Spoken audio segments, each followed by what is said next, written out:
हिंदुओं के ऊपर अटैक तो बढ़ रहे हैं, और जिस ढंग से पहले काइंडली इंडियंस को अमेरिका में, ब्रिटेन में देखा जाता था, अब उतना देखा नहीं जाता है। मैं आपको बताऊं, इवन ब्रिटिश पेरेंट्स का जो एक सर्वे आया जिसके अंदर क्लियर कट दिखाया गया कि बच्चों के ऊपर जो बुलिंग है उनकी स्कूल के अंदर दूसरे धर्मों के द्वारा, क्रिश्चियन या मुस्लिम्स के द्वारा, जो हिंदू बच्चे हैं उनके ऊपर बहुत ज्यादा बढ़ चुकी है। कि हिंदू हेट्रेड जिसके नाम से कह सकते हो कि ये सारी चीजें निकल कर आ रही हैं और बार बार निकल कर आ रही हैं। एक सवाल जहन में आता है कि अल्टीमेटली आरएसएस, बीजेपी हिंदुस्तान को एक मजहबी मुल्क बनाने में क्यों तुली हुई है। ईरान है, सऊदी अरेबिया है, और भी मजहबी मुल्क हैं, सबके हालात लोगों ने देखे हुए हैं। ये क्यों हेल बेंट है कि हिंदुस्तान को एक मजहबी मुल्क बना दिया जाए जिसमें एक ही मजहब की सब कुछ कीमत हो और बाकी मजहब यहां पर एग्जिस्ट ना करें, या उन्हें हिंद महासागर में फेंक दिया जाए। क्या करोगे ultimately? Why they want to convert India into a religious state? Sir Sunil ji. धन्यवाद दिनेश जी। ये कोई आज से तो कोशिश कर नहीं रहे हैं। ये राष्ट्रीय स्वयंसेवक संघ की स्थापना काल से ही ये उद्देश्य है उनका रहा है। ये कोई नई कोशिश तो है नहीं। सवाल केवल है कि इनकी कोशिशों को उस समय ताकत मिल जाती है जब सत्ता में रहते हैं। लेकिन बहुसंख्यक समाज इसको स्वीकार करने के लिए न कल तैयार था, न आज तैयार है। इस तरह की सांप्रदायिक सोच के लोग राम राज्य के जमाने में भी थे, आज 2023 में भी लोग हैं। एक वर्ग होता है जिनको ये चीजें अपील करती हैं, और वह ठीक है, कुछ लोग होते हैं। और किसी भी दौर में आप पूरे समाज को पूरी तरह से तार्किक, पूरी तरह से स्वस्थ, पूरी तरह से सही दिशा में सोचने वाला नहीं बना सकते हैं। समाज में हर तरह के लोग, इसीलिए हम लोग कहते हैं कि समाज में तरह तरह के लोग रहते हैं। शंकर जी की बारात है ये, हर तरह के लोग हैं, हर तरह के लोग चलते रहते हैं। सवाल केवल ये होता है कि बहुसंख्यक लोग कैसे हैं। क्या बहुसंख्यक समाज सांप्रदायिक हो गया है? मुझे लगता है कि नहीं हुआ। अगर बहुसंख्यक समाज मतलब एक समाज में रहने वाले ज्यादा सर, क्या 20 करोड़ की जनता जो इस समय हिंसक मूड में है, जो अफीम खा चुकी है, जो वोट दे रही है, जिनकी सोच ऐसी होगी, ये छोटा वर्ग नहीं है सर। हो सकता है 80 करोड़ ऐसे ना हो, लेकिन 20 करोड़ तो ऐसे हैं। मैं बिल्कुल आपकी बात से सहमत हूं। वोट देने वाला हर आदमी हिंदू राष्ट्र बनाना चाहता है, ऐसा नहीं है। 2014 में जिन लोगों ने वोट दिया था वो हिंदू राष्ट्र बनाने के लिए वोट नहीं दिया था लोगों ने। उन लोगों ने नया भारत बनाने के लिए वोट दिया था। नया भारत बनाने के बजाय आपने आकर के एक नए तरह की राजनीति शुरू कर दी, और इसका परिणाम क्या हुआ कि आपको लोगों ने रिजेक्ट करना शुरू किया। आज की स्थिति यह है कि आप देखिए ना कि 2014 से लेकर के अब तक लगभग 25-26 चुनाव हुए हैं विभिन्न राज्यों में, और उनमें केवल 8 चुनाव ऐसे हैं जिससे भारतीय जनता पार्टी चुनाव जीती है। ऐसा है नहीं। जिन आज जहां चुनाव चल रहा है कर्नाटक में, क्या इनको सबको इन्होंने स्वीकार कर लिया? सवाल है कि जिन चीजों को चलाने से इनको राजनीतिक फायदा होता है, उस माहौल को बनाने का प्रयास करते हैं, और उसको बनाने का प्रयास करने में कुछ लोग इनके ऊपर बच जाते हैं।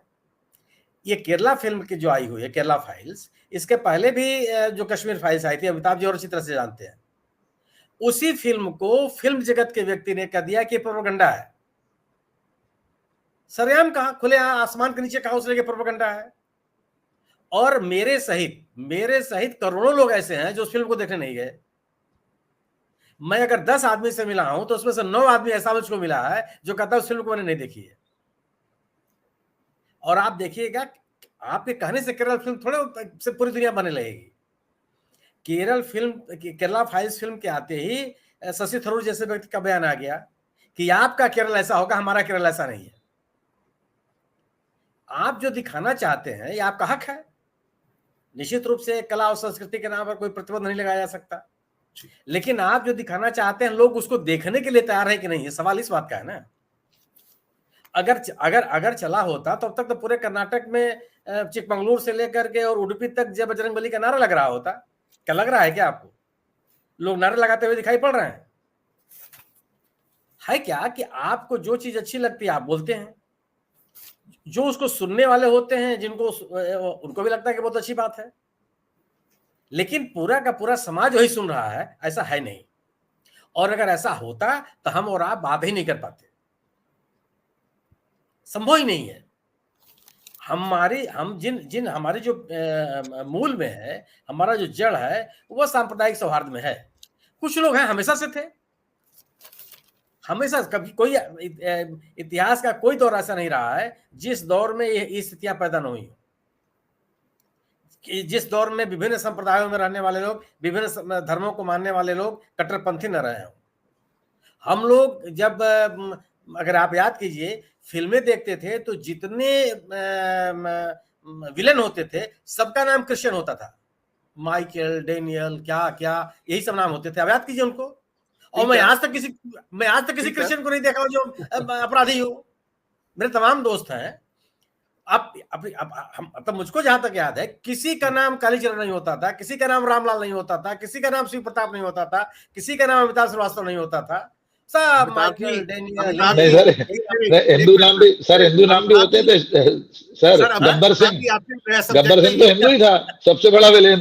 अरे बाद में आया सर, आप सोचिए ना, भारतीय फिल्मों के इतिहास के क्रम में कितने समय के बाद आया। जी जी बिल्कुल ठीक है। जिसको कहते हैं ना ऑर्गेनाइज क्राइम करने वाले लोग, ये होते थे माफिया हैं,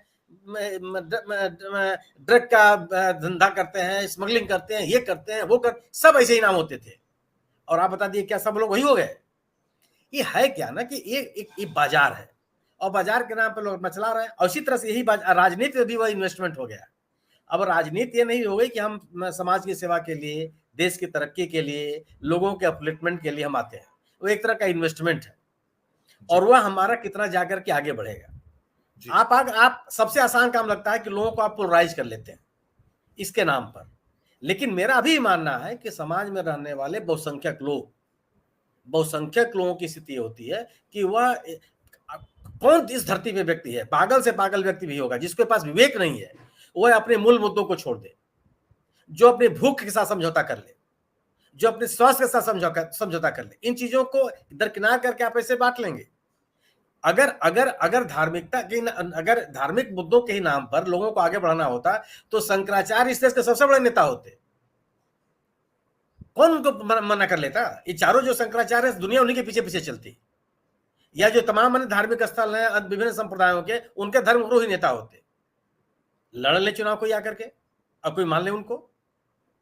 ये केवल है क्या कि ये राजनीतिक दल ऐसे हैं जिन्होंने अपने आप, ये आसान तरीका है लोगों के बीच में जाने का। और आप देखिए कि जब यह अयोध्या का आंदोलन चला तो आपने अपनी ताकत बना ली, लोगों के बीच में आप पहुंच गए। लेकिन आज क्या उस तरह का आंदोलन आप खड़ा कर लेंगे? आप देख लीजिए तो क्या हुआ, कितने बार उस तरह के कार्यक्रम हुए, कितने लोग उसमें शिरकत कर ले रहे हैं। है क्या आप अब जैसे राजनीतिक माहौल, जब राजनीतिक माहौल इस तरह का बनता है, मैं कहता रहा हूं कि कर्नाटक का चुनाव चल रहा है, आप देख लीजिए ना क्या तमाम चीजें हो रही हैं। लेकिन अगर आप किसी से बात कीजिए तो क्या वो व्यक्ति भ्रष्टाचार से समझौता करने के लिए तैयार है? क्या वह व्यक्ति जो किसानों की आर्थिक रीढ़ को मारने की कोशिश की जा रही है अमूल और नंदिनी के विवाद के नाम पर, क्या किसान उस पर समझौता करने के लिए तैयार है? वो बजरंगबली का नारा लगा रहा है क्या वहां खड़ा होकर के? जो वहां पे शिक्षा और स्वास्थ्य की स्थितियां हैं उनको लेकर के क्या वहां के स्थानीय लोग समझौता करने के लिए तैयार हैं कि जिस तरीके से उसको नुकसान पहुंचाया गया है? स्वास्थ्य की स्थिति कितनी महंगी हो गई है वहां, क्या उससे लोग आंख बंद करने लगता है? नहीं, ठीक है साहब, कुछ भी हमको नहीं चाहिए, हम बीमार होंगे, हमको दवा मिले चाहे ना मिले, भव्य मंदिर चाहिए। कौन आपको मिल जाए कहने वाला इस बात का? लगता है लोगों को कि हम इस बात पर अपनी बात बहुत दूर तक लेके चले जाएंगे। और अगर ये होता नहीं है, वास्तविकता है कि ऐसा होता नहीं है निश्चित रूप से। और आप किसी धर्म विशेष को कैसे दोषी ठहरा सकते हैं? अगर इस्लाम के मानने वाले कुछ लोग गैर कानूनी गतिविधियों में लगे हुए हैं, आतंकवादी गतिविधियों में लगे हुए हैं, मैं कह रहा हूं राष्ट्रद्रोही गतिविधियों में लगे हुए हैं, तो पूरा का पूरा मुस्लिम समुदाय आतंकवादी हो गया? ये कभी हुआ है क्या? अगर हमारे आप जैसे सनातन धर्म के मानने वाले लोग देशद्रोही गतिविधियों में लगे हुए हैं, राष्ट्र को तोड़ने में लगे हुए हैं, आपराधिक गतिविधियों में लगे हुए हैं, तो हम और आप सभी लोग उसी श्रेणी में खड़े हो गए। जो लोग इसमें शामिल होंगे इनके वो तो रोके। अगर ये चलना होता तो पिछले कितने सालों से आप चिल्ला रहे हैं आईएस केरल में इतने लोग जा रहे हैं, उतने लोग आ रहे हैं, ऐसा हो रहा है, वैसा हो रहा है। क्या केरल बचा हुआ है कि नहीं बचा हुआ है? क्या केरल छोड़ के लोग भाग गए? हर जगह आतंकवाद फैल गया? क्या ये केवल एक अपने राजनीतिक स्वार्थ के लिए एक माहौल बनाने की कोशिश है उस समय जब आपके पास गवर्नेंस के नाम पर बताने के लिए कुछ नहीं होता? जी, जब आपके पास कुछ भी लोगों के सामने, लोगों के प्रगति और विकास के लिए आगे पास कुछ सपने नहीं होते हैं, कोई आगे पास दृष्टिकोण नहीं होता। मुझे नहीं लगता कि इससे पूरा का पूरा समाज टूटने जा रहा है। जी, मुझे एक चीज बड़ी अच्छी लगती